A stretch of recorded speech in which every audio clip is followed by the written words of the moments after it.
अस्सलाम वालेकुम, आप देख रहे हैं डॉन न्यूज़ में का मेज़बान अब्दुल गफ्फार पुनाब रिप्ले के एक और एपिसोड के साथ। पुनाब में जनाब आज बात करेंगे बहुत सारे टॉपिक्स पर, लेकिन फहरिस्त होगा पाकिस्तान क्रिकेट बोर्ड के गवर्निंग बोर्ड का इजलास जो कि आज कज़ाफ़ी स्टेडियम लाहौर में जारी है।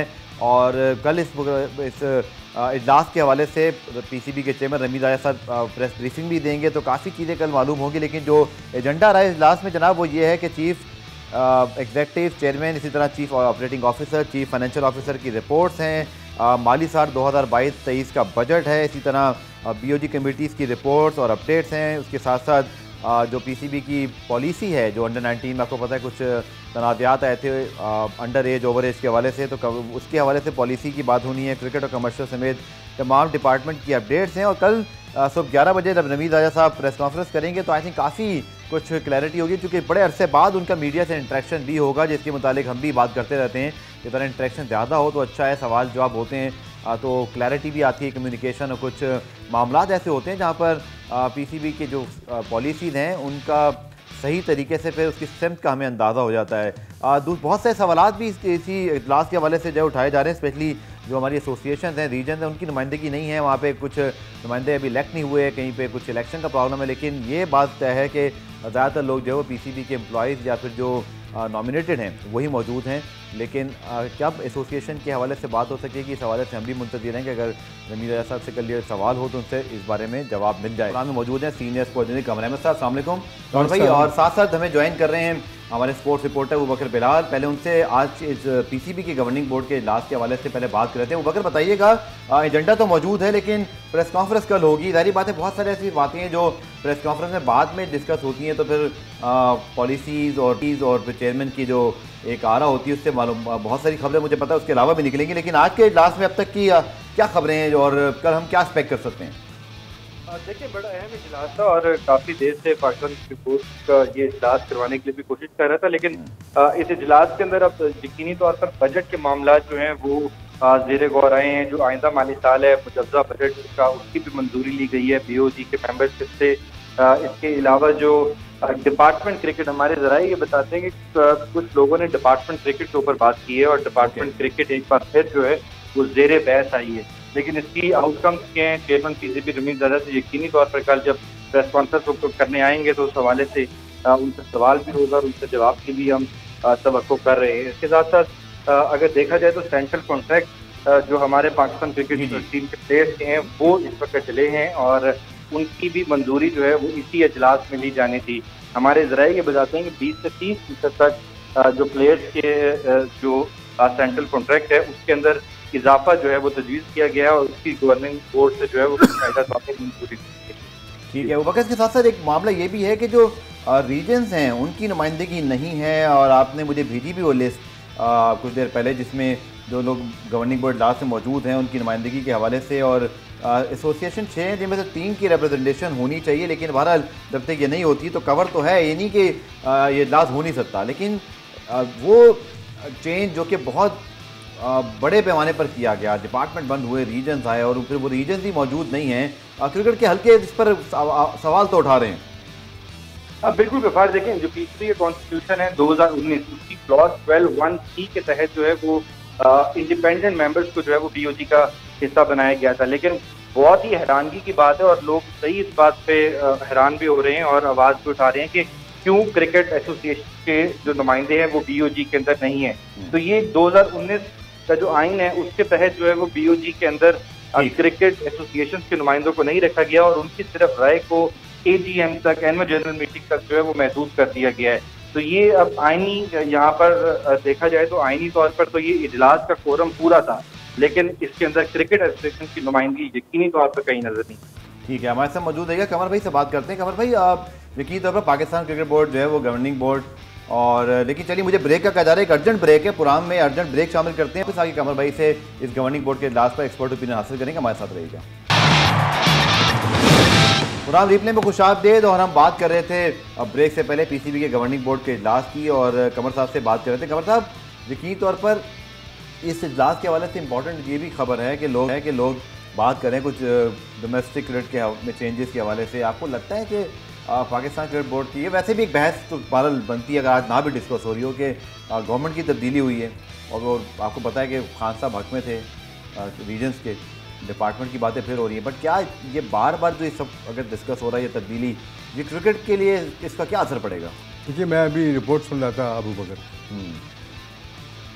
पहले तो सवाल ये होता है कि ये फैसले कौन कर रहा है गवर्निंग बोर्ड में बैठकर, डोमेस्टिक क्रिकेट के या किसी भी फॉर्म ऑफ क्रिकेट के? क्या अबू बकर ने कहा कि इसमें ना प्रोविंशियल क्रिकेट के ऑफिशियल्स हैं ना डिस्ट्रिक्ट क्रिकेट के ऑफिशियल्स हैं, रीजन्स के? ये तो ऐसे ही है जैसे England cricket board cricket committee का इजलास कर ले और किसी काउंटी क्रिकेट के रिप्रेजेंटेटिव को उसमें शामिल ना करे। Laughing stock. ये मज़ा का खेज चीज़ है कि आप डोमेस्टिक सतह पर, इंटरनेशनल सतह पर फैसले करें और जो लोग स्टेक होल्डर्स हैं, प्रोविंशियल और डिस्ट्रिक्ट लेवल के ऑफिशियल्स या जो भी लोग हैं, उनको आप उसमें शामिल ना करें। मैं नहीं समझता हूँ कि गवर्निंग बोर्ड के अंदर 2-3 जो रिप्रेजेंटेटिव, उनके अलावा किसी को प्रॉपरली क्रिकेट की नॉलेज भी होगी। मैं चैलेंज करता हूँ उन लोगों को कि उनको क्रिकेटिंग नॉलेज भी हो।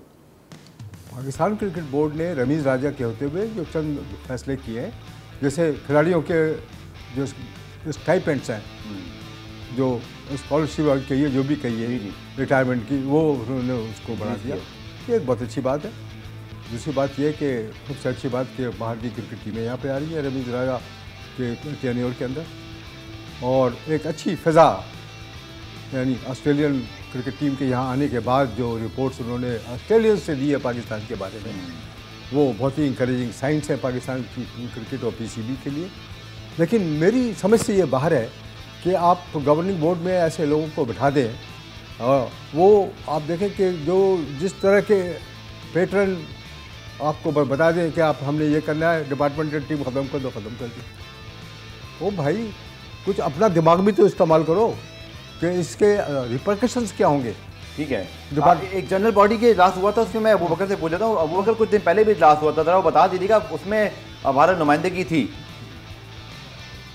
देखें, अभी जो AGM का इजलास हुआ था उसके अंदर भी क्रिकेट एसोसिएशन के नुमाइंदे शरीक नहीं हुए थे, क्योंकि अभी तक पिछले 2-3 साल के अंदर हमने देखा कि क्रिकेट एसोसिएशन है वो उस तरह फाल नहीं हो सकी। उनके जो नुमाइंदगान हैं वो इलेक्ट नहीं हो सकी। ये बाकायदा प्रॉपर एक प्रोसीजर के जरिए, वोटिंग के जरिए इनको जो है वो इनको इलेक्ट किया जाना था, लेकिन अभी तक वो उस तरफ तवज्जो ही नहीं है। डोमेस्टिक की तरफ आप देख लें कि क्रिकेट एसोसिएशंस को कौन लोग चला रहे हैं इस वक्त जो अगर सेंट्रल पंजाब की बात की जाए तो एक ब्यूरोक्रेट हैं जो कि कमिश्नर भी रहे लाहौर के अंदर, वो इस वक्त उनको इसकी सारी भाग दौड़ दी गई है। बड़ी अच्छी सैलरीज पर, जी, बड़ी अच्छी सैलरीज के ऊपर बाकायदा तौर पर पाकिस्तान क्रिकेट बोर्ड प्लेयर से ज्यादा उनको सैलरीज दे रहा है और उनके ऊपर वहां पर रखा गया। लेकिन बात कमर भाई की बिल्कुल ठीक है, जब क्रिकेट एसोसिएशन या रीजनल या डिवीजन के जो नुमाइंदगान होते हैं या क्लब के जो नुमाइंदगान हैं, जो क्रिकेट को सही समझते हैं, जिन्होंने क्रिकेट को लेकर चलना है, उनकी नुमाइंदगी नहीं होगी तो ये लोग तो फिर वही जो फैसला पैटर्न करेंगे या जो फैसला चेयरमैन करेंगे उसके पीछे लब्बैक ही कहेंगे और तो कुछ नहीं हो सकता। तो ये जो फैक्चुअल जो डिपार्टमेंट क्रिकेट भी हमारे मुल्क के अंदर बंद हुई, ये भी शायद एक शख्स की जो हमारे पैटर्न थे लास्ट वजीर आजम साबिक इमरान खान, उनकी ख्वाहिश थी, उसके ऊपर हमने डिपार्टमेंट क्रिकेट बंद कर दी। चाहे जितना मर्जी लोगों ने उसको क्रिटिसाइज भी किया, तनकीद भी की उसके ऊपर, क्रिकेटर्स ने भी खुलकर बात की, लेकिन अभी तक वो डिपार्टमेंट क्रिकेट बहाल नहीं हो सकी, क्योंकि जो फैसला साज थे वो सारे लोग कहीं ना कहीं से आए हुए थे और हाई जो सीट्स हैं, जो हाई ऑफिशियल्स हैं पाकिस्तान क्रिकेट बोर्ड के, वो फैसला साज थे, तो उन्होंने फैसले जो किए वो क्रिकेट के ऊपर लागू कर दिए गए। लेकिन इसके अंदर अगर बात की जाए डोमेस्टिक की या जो लोग नीचे ग्रास रूट के ऊपर काम करते हैं, उनकी नुमाइंदगी नहीं होगी तो मेरा नहीं ख्याल ये क्रिकेट हमारी मजीद फ्लरिश कर सकती है, या ये जो नया जो एक बिल्कुल 6-5 एसोसिएशन वाला जो हम क्रिकेट का कल्चर लेकर आए हैं, ये कामयाब हो सकता है। तो ये उनके साथ ही कामयाब हो सकता है जब हम इसको निचली सतह तक लेकर जाएं और बाकायदा तौर पर तमाम तरह इलेक्शंस करवाए जाएं, क्लब्स की स्क्रूटनी की जाए, मुकम्मल तौर पर जो है ना एक फाल सिस्टम ऐसा लाया जाए, जिसके बाद जो है मैं समझता हूँ क्रिकेट ऊपर आ सकती है। ये बातें जो अबू बकर कर रहे हैं, ये बातें हम 2 साल से कर रहे हैं। खासतौर पर जब एहसान मानी साहब भी क्रिकेट बोर्ड के चेयरमैन थे, उन्होंने मेरे प्रोग्राम में भी कहा था कि कुछ आइनी मामला भी हैं, कुछ लोगों के हवाले से कोर्ट्स में फैसले हैं, लेकिन उस बात को बड़ा अरसा हो गया। और ये बात बिल्कुल ठीक है कमर भाई अबू बकर की कि एक तो आपने पूरा रिवैम्प भी किया, डिपार्टमेंट बंद हुए, जो आपके दुनिया कोई प्रोडक्ट क्यों बनाता है, इसलिए कि अट्रैक्शन करें और पैसा है। हमने खुद पैसे लोगों को कहा भाई हमें आपके पैसे नहीं चाहिए, हम खुद कुछ करके कर लेंगे, मतलब कुछ ऐसी मेरे ख्याल में बात आप उसको दूसरे अल्फाज में कह सकते हैं। और फिर उन्हीं लोगों की आप नुमाइंदगी भी ना रखें जो जिनको आप लेकर आए हैं, तो ये सारी एक्सरसाइज का मकसद ख़त्म नहीं हो जाता सर? देखिए, चंद 4-5 लोगों को बिठाकर, हैंड पिक्ड लोगों को आप तमाम जोन्स की टीम सेलेक्ट कर रहे हैं। ये फिर मैं कहूँगा कि ये ऐसा ही है कि इंग्लैंड क्रिकेट बोर्ड तमाम काउंटी क्रिकेट टीम की सिलेक्शन कमेटी बन जाए। काउंटी वहाँ पे शोर मचा दें, 2 सेकंड में कोर्ट में खड़े होंगे और बाहर होंगे अब जॉब में से। ये हमारे लोग जहाँ अच्छे काम कर रहे हैं पीसीबी के अंदर, वहाँ ये हिज मास्टर्स वॉइस भी बन जाते हैं कि जो ऊपर से इंस्ट्रक्शन आ रही है उसको वो फॉलो कर रहे हैं। अपना दिमाग इस्तेमाल करो, सोचो कि पाकिस्तान की क्रिकेट के इम्प्रूवमेंट के लिए कि क्या चंद हैंड पिक्ड लोग पूरे पाकिस्तान के क्रिकेट के टैलेंट को सेलेक्ट कर सकते हैं, या क्या उनको बैकग्राउंड नॉलेज है किसी प्रोविंशियल टीम की, भावलपुर की, हैदराबाद की। सबसे कहता है कलामी, सबसे इंपॉर्टेंट चीज़ ये कि जो रीजन्स में बैठे हुए एसोसिएशन के लोग हैं वो अपने मसाइल आकर बेहतर तरीके से बता सकते हैं कि क्या पिचेस क्यों नहीं अच्छी, या टैलेंट कहाँ है। जैसे कराची की बात करें, अब टैलेंट नहीं आ रहा तो क्यों नहीं आ रहा, प्रॉब्लम्स क्या हैं, या ग्राउंड की सूरत हाल कैसे ठीक होगी, क्लब क्रिकेट है तो उसको कैसे चलाएंगे। जब वहाँ के लोग ही नहीं बैठे होंगे या उनकी वॉइस किसी और तरीके, जैसे अबू बकर ने कहा कि एजीएम अभी जब हुआ तो उसमें भी नहीं थे, तो फिर आपकी आवाज़ कैसे पहुँचेगी सर उधर? आवाज़ पहुँच नहीं सकती, और इसी वजह से आप देखें कि न सिस्टम के न होने की वजह से तमाम खामियां सिस्टम में हो जाती हैं। जैसे हॉकी का ये हॉकी की तबाही आ गई, स्क्वाश की बर्बादी आ गई। क्रिकेट एक ऐसा गेम है जो ग्लैमर के अलावा पाकिस्तान की इज्जत बड़ी है क्रिकेट के अंदर पूरी दुनिया की नज़रों में, जहाँ क्रिकेट खेली जाती है। बिल्कुल ठीक। और इसको प्रॉपर तरीके से आप मैनेजमेंट करें, प्रॉपर तरह के सिस्टम बनाएं जिस तरह बाहर के बातें करने से कुछ नहीं होता। जब तक आप प्रोविंशियल लेवल के लोगों को, ऑफिशियल्स को प्रॉपरली एलिट करा करके उनके कल्बों से ला कर बैठाएंगे नहीं, उनके मुश्किलात को, उनके प्रॉब्लम्स को नहीं सुनेंगे, तो आप क्या एडमिनिस्ट्रेशन करेंगे, किस तरह की एडमिनिस्ट्रेशन करेंगे। आज तक न्याज स्टेडियम वैसी खंडरात की तरह पड़ा हुआ है, कोई पूछने वाला नहीं है। 1000 टेस्ट ऑफ हिस्ट्री न्याज स्टेडियम हैदराबाद में हुआ है, कोई पूछने वाला नहीं है। न वहाँ कोई कुतबा लगा हुआ है कि यहाँ पे 1000 टेस्ट क्रिकेट हिस्ट्री का हुआ है। आई मीन ये एक किसकी रिस्पॉन्सिबिलिटी है इस चीज़ को प्रोटेक्ट करना? ये जब तक के प्रोविंशियल लेवल के लोगों को प्रॉपर तरीके से गाइड और सही उनको इंस्ट्रक्शन नहीं दी जाएगी कि हिस्ट्री क्या चीज़ होती है, sense of history. Cricket board के 15 अरब रुपए अकाउंट में पड़े हैं सर सब पर। देखिए, मल्टी मिलियनर, मल्टी बिलियनर लोग अरबों रुपए छोड़ के 6 फीट की कब्र में लेट जाते हैं। मैं ये कह रहा हूँ कि क्या क्रिकेट बोर्ड ये काम नहीं कर सकता? पैसा है, उसका प्रॉपर इस्तेमाल करें और प्रॉपर एक सिस्टम बनाए, उसी हिसाब से गेम और टैलेंट को ऊपर लाने की, इम्प्रूव करने की कोशिश करें।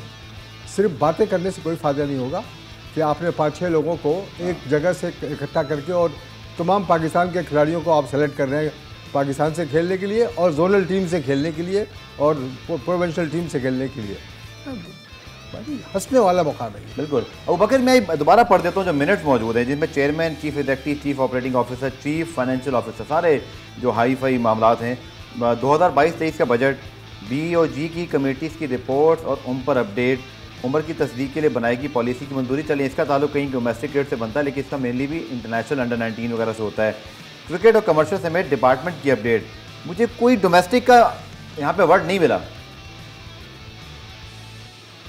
बात है डोमेस्टिक का, हालांकि इस वक्त सबसे जो अहम मौजू होना चाहिए वो हमारा डोमेस्टिक ही होना चाहिए, क्योंकि हमने जो सारा डोमेस्टिक का निज़ाम पहले रिवैम्प किया है। फिर हमने कहा कि जो तमाम एसोसिएशंस हैं ये अपने अखराजात खुद उठाएंगी, लेकिन पिछले 2 साल से हमने देखा है कि पहले साल तकरीबन लगभग 2 अरब के करीब पाकिस्तान क्रिकेट बोर्ड ने डोमेस्टिक के ऊपर खर्च किए, अगले साल भी तकरीबन इतने पैसे खर्च किए और अब तीसरा सीजन आने वाला है। जो क्रिकेट एसोसिएशंस हैं उन्होंने अभी तक अपनी अर्निंग शुरू नहीं की। इवन के कुछ अभी लास्ट टाइम कुछ टूर्नामेंट हो रहे थे तो शायद 1-2 क्रिकेट एसोसिएशन के पास स्पॉन्सर्स दिखाई दिए, लेकिन बाकी टीम्स के पास स्पॉन्सर्स भी नहीं थे। इवन के बलूचिस्तान की अगर बात करूं, मुझे क्विक ब्रेक प्रोग्राम में लेना, ब्रेक से वापस आकर अभी यहाँ पे कंप्लीट कराऊंगा और फिर हम बात करेंगे जो सेंट्रल कॉन्ट्रैक्ट में इजाफा, और फिर कमर साहब से पाकिस्तान के जो टेस्ट स्क्वाड की अनाउंसमेंट हुई है। श्रीलंका एक बड़ी अच्छी इस पर फॉर्म में है, ऑस्ट्रेलिया को हराया उन्होंने। ODI फॉर्मेट के अंदर टेस्ट में कितना हमारे लिए खतरनाक हो सकते हैं, डिस्कस करेंगे शॉर्ट कमर्शियल ब्रेक के बाद। पुराम रीप्ले में खुशामदीद। और बात कर लेते हैं कुछ गवर्निंग बोर्ड के इजलास की पीसीबी की। और अबूबकर हम ये भी कुछ देर पहले बात कर रहे थे कि तमाम पॉइंटर्स मौजूद है जिसमें क्रिकेट और कमर्शियल समेत तमाम डिपार्टमेंट की अपडेट्स के ऊपर लिखा हुआ है। एक ऐसा अब ये वर्ड है जिसके अंदर सारी चीज़ें आती हैं, बट डोमेस्टिक का प्रॉपर नाम नहीं है। दूसरा आप बात कर रहे थे प्लेयर्स के सेंटर कॉन्ट्रैक्ट के हवाले से भी अनाउंसमेंट एक्सपेक्टेड हैं। कल जब रमीज राजा साहब प्रेस कॉन्फ्रेंस करेंगे, कुछ उसकी तफसील भी बताइएगा। देखिए, सेंट्रल कॉन्ट्रैक्ट के हवाले से इस बार सुनने में ये आ रहा है तकरीबन 30% तक सेंट्रल कॉन्ट्रैक्ट के जो उनके सेंट्रल कॉन्ट्रैक्ट है उसके अंदर इजाफा किया जाएगा। तो इसका बाकायदा तौर पर ऐलान तो कल चेयरमैन पीसीबी रमीज राजा करेंगे, लेकिन जैसा कि आपने भी बताया, कमर पर भी जिक्र कर रहे थे कि हमारे पास 15 अरब के करीब पाकिस्तान क्रिकेट बोर्ड के पास इस वक्त रेवेन्यू मौजूद है। तो यकीनी तौर पर ये इजाफा नजर आएगा हमें प्लेयर्स की सेंट्रल कॉन्ट्रैक्ट के अंदर, और यकीनी तौर पर ये होना भी चाहिए, क्योंकि अगर देखा जाए तो शायद हम चौथे पांचवे के ऊपर हैं जो सेंट्रल कॉन्ट्रैक्ट में अपने प्लेयर्स को जो पैसे दे रहे हैं। बाकी बोर्ड हमसे बहुत ज्यादा पैसे भी अपने प्लेयर्स को जो है वो सैलरी के तौर पर दे रहे हैं। तो यकीनी तौर पर ये इजाफा जरूर होना चाहिए, लेकिन डोमेस्टिक का यकीनी तौर पर हैरानकुन है। अब नहीं कुछ कहा जा सकता कि डोमेस्टिक मामला का जिक्र हुआ है, इसके बारे में डिस्कशन की गई है इस इजलास में या नहीं की गई, लेकिन यकीनी तौर पर इनके एजेंडे के ऊपर हमें नहीं दिखाई दे रहा कि कहीं पर डोमेस्टिक के मामला भी पाकिस्तान क्रिकेट बोर्ड की पीओजे के एजेंडे पे मौजूद हों।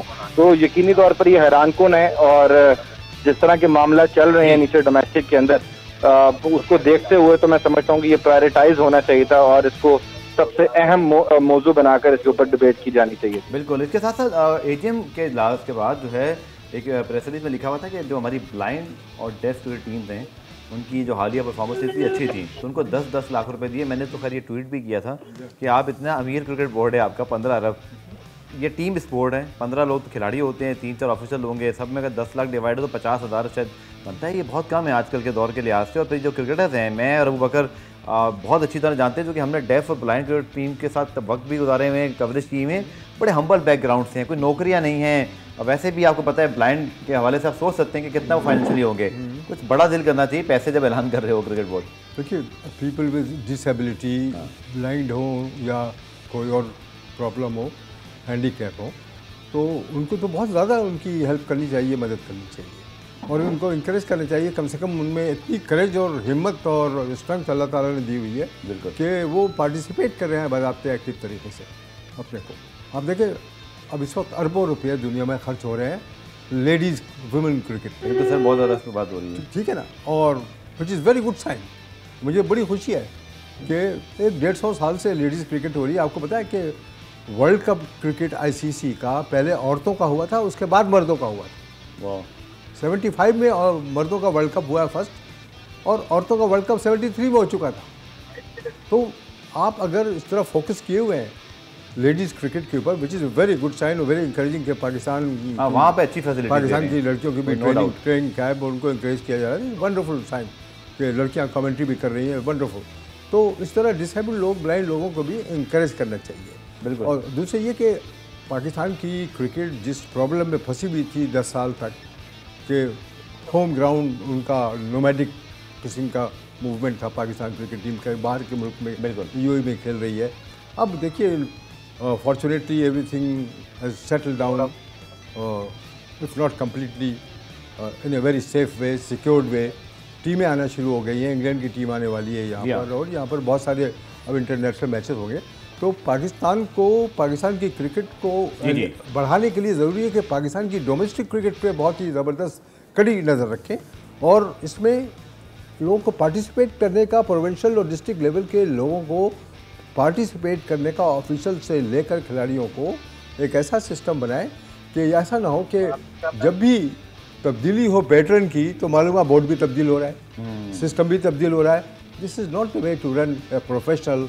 वैसे आज तो दोबारा बासगश्त हो रही है, लेकिन बहरहाल चलिए, आज तो रमीदा साहब इसकी सदारत करें गवर्निंग बोर्ड के इजलास की। टेस्ट टीम की अनाउंसमेंट कमर साहब, मैं इसकी आपकी राय जरूर लूँगा। यासिर शाह की वापसी हुई है, श्रीलंका यकीन तौर पर अपने होम ग्राउंड पर कभी भी आसान टीम नहीं है, ऑस्ट्रेलिया को वनडे सीरीज हरा दी 3-1 से। इसी तरह हमने शामिल किया है मोहम्मद नवाज़ को उनकी ऑलराउंड एबिलिटी की वजह से, और इसी तरह अगर हम बात करें शान मसूद टेस्ट स्क्वाड का हिस्सा मौजूद है। तो Yasir Shah I think wonderful performer, और थोड़ा सा क्रिकेट से आउट हैं मुख्तलिफ रीज़न की वजह से, पहले इंजरी, फिर कुछ 1-2 कंट्रोवर्सीज थी जो बाद में ठीक हो गई। So I think welcome return for him. मैं समझता हूँ कि जो एक्सपीरियंस उनका है, आप डोंट फॉरगेट कि 33 टेस्ट में 200 विकेट लिए उन्होंने रिकॉर्ड तोड़ दिया था ग्लैरी ग्रिमेट का, ऑस्ट्रेलिया के स्पिनर का, और सक्सेसफुल कैरियर। उनको इन एंड आउट करना हो सकता है कि अनफिट हो सकता है कोई और वजूहत हो, लेकिन उनको टेस्ट टीम का रेगुलर हिस्सा बनना चाहिए यासिर शाह। ठीक is a very fine bowler और वो बैटिंग भी कर लेता है। बिल्कुल, टेस्ट सेंचुरी ऑस्ट्रेलिया में। मुझे तो खुशी है कि यासिर शाह टीम में वापस आ रहे हैं। बिल्कुल। और सर श्रीलंका में हालांकि जैसा कुछ अर्से से हम देख रहे हैं कि उनकी टीम वो उस पाए की नहीं है जैसे महिला जयवर्धने, कुमार संगकारा या बाकी प्लेयर्स थे, लेकिन ऑस्ट्रेलिया को कोई भी टीम चाहे अपने होम ग्राउंड में ही वनडे सीरीज हरा दे, मीन्स के दमखम भी आ गया है, वो कॉन्फिडेंस भी वापस आया। तो I think Sri Lanka will be a very tough opponent for Pakistan in the coming test series. Australia की टीम के साथ प्रॉब्लम यह है कि वो बाउंसी विकेट पे खेलने के आदी है, क्योंकि वहाँ की ज़मीन हार्ड होती है ऑस्ट्रेलिया में, इसलिए वहाँ जो बॉलर्स होते हैं वो ज़मीन को ग्रिप करने के लिए उनके बूट के स्पाइक्स नॉर्मल से ज़्यादा बड़े होते हैं, लंबे होते हैं, ठीक है ना।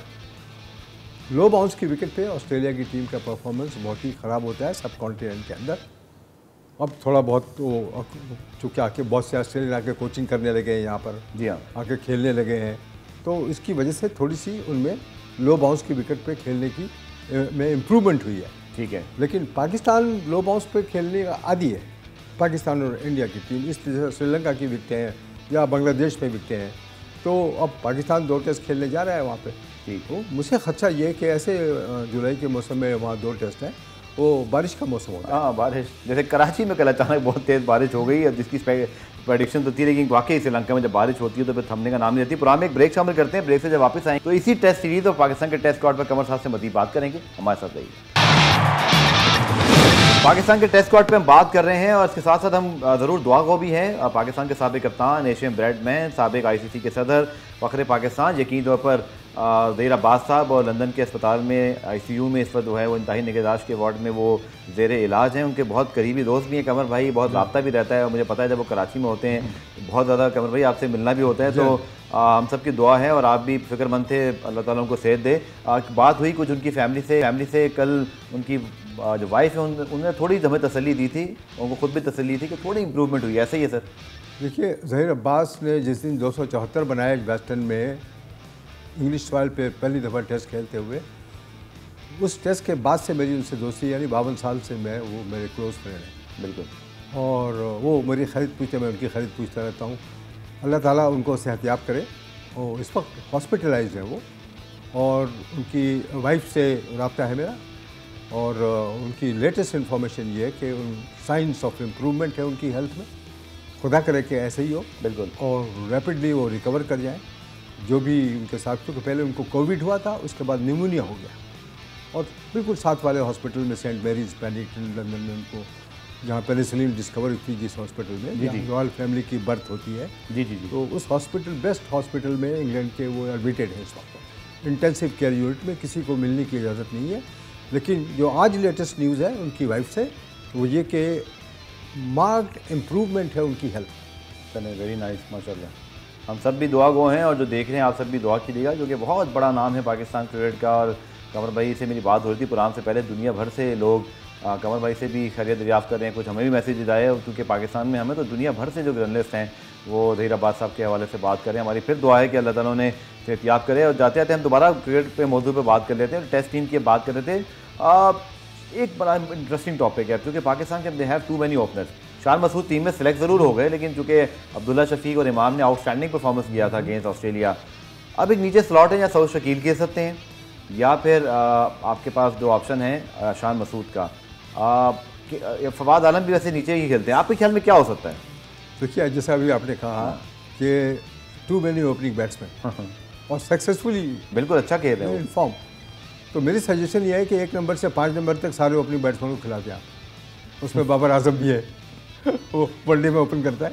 हाँ, वो टेक्निकली सारे ओपनर ही हैं वैसे, अजहर अली के अलावा। लेकिन टू बी सीरियस, मैं समझता हूँ कि पाकिस्तान की जो फ्रंट बैटिंग लाइनअप है वो बहुत ही मार्क्ड इम्प्रूवमेंट है पिछले चंद सालों में। जी जी, जिसमें अब शान मसूद को चूँकि काउंटी का एक्सपीरियंस इतना ज़बरदस्त हो गया है और उनकी परफॉर्मेंस इतनी ज़बरदस्ती है, और सबसे अच्छी बात यह है कि जिस तरह 70s 80s में पाकिस्तान के 8-9 खिलाड़ी एक ही वक्त में मुख्तलिफ काउंटियों से खेल रहे थे। ये बहुत अच्छा हुआ है सर। ये बहुत बड़ा एक ट्रेनिंग एकेडमी है काउंटी क्रिकेट, बिल्कुल ठीक, जिसमें आप यू होन योर स्किल्स, और वहाँ 5 महीने की जो सिस्टमेटिक क्रिकेट है उसके अंदर ये जो यंगस्टर्स हैं पाकिस्तान के खिलाड़ी, उनको जितनी भी अच्छी अपॉर्चुनिटी मिलेगी मुख्तलिफ काउंटीज से खेलने की, डार्बीशायर हो, ग्लैमरगन हो, मिडलसेक्स हो, सरे हो, कोई भी हो, और स्टैंडर्ड काउंटी का अब वो नहीं है जो 70s 80s 90s में था। बिल्कुल। लेकिन ये चूँकि systematic cricket in and out, home and away ground पे होती है 5 साढ़े 5 महीने तक, तो ये क्रिकेट को अपनी स्किल को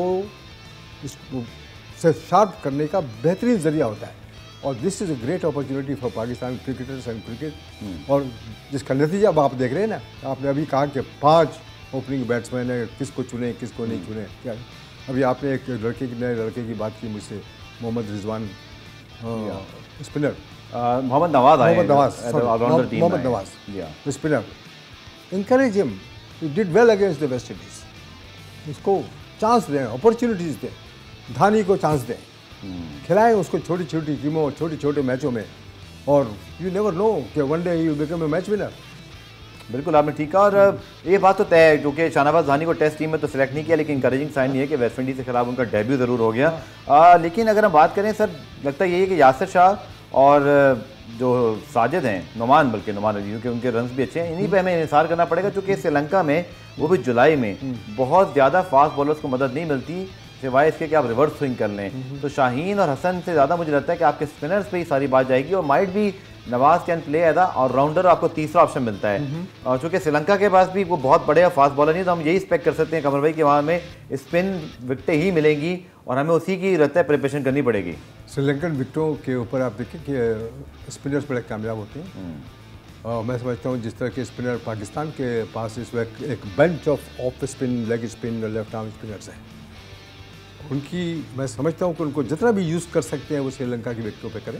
ठीक, जैसे कि श्रीलंका की बैटिंग लाइनअप वो नहीं है, वो महला जयवर्धन है, जयसूर्या और जो इम्प्रूवमेंट है, लेकिन वर्ल्ड क्लास अभी तक नहीं है इतनी ज़्यादा, तो वहाँ भी वो एक गैप आ गया है। बिल्कुल, इसका फ़ायदा उठा सकते हैं बैट्समैनों का और बॉलरों का, जिसका पूरा फ़ायदा पाकिस्तान, अगर पाकिस्तान 2 टेस्ट या 1 टेस्ट में बारिश की नज़र ना हुआ तो Pakistan will do very well on Sri Lankan wickets. चलिए, कमर भाई की प्रेडिक्शन पाकिस्तान टीम के साथ है, और हम भी उम्मीद करते हैं कि पाकिस्तान इन टेस्ट मैचेस में अच्छा करे। आईसीसी टेस्ट चैंपियनशिप के बड़े अहम पॉइंट्स भी हैं जिसमें पाकिस्तान पॉइंट हासिल करके आगे सकता है। कमर साहब पुरान में आने के लिए और डिस्कशन के लिए जनाब इंतजार है। अब कल सुबह 11:15 बजे रमीद आजा साहब जो है प्रेस कॉन्फ्रेंस करेंगे। देखिए गवर्निंग बोर्ड के इजलास के हवाले से और मजीद कोई ज़रूर सवालात होंगे तो कल काफ़ी खबरें निकलेंगी। कल के रिप्ले में शाम 5 बजे आप ट्यून इन करना ना भूलिएगा। उसी प्रेस कॉन्फ्रेंस को डिस्कस भी करेंगे, उसके मेजर पार्ट्स भी आपको दिखाएंगे। पुरान रिप्ले देखने का शुक्रिया। कल दोबारा से मुलाकात होगी, तब तक के लिए अल्लाह हाफ़िज़।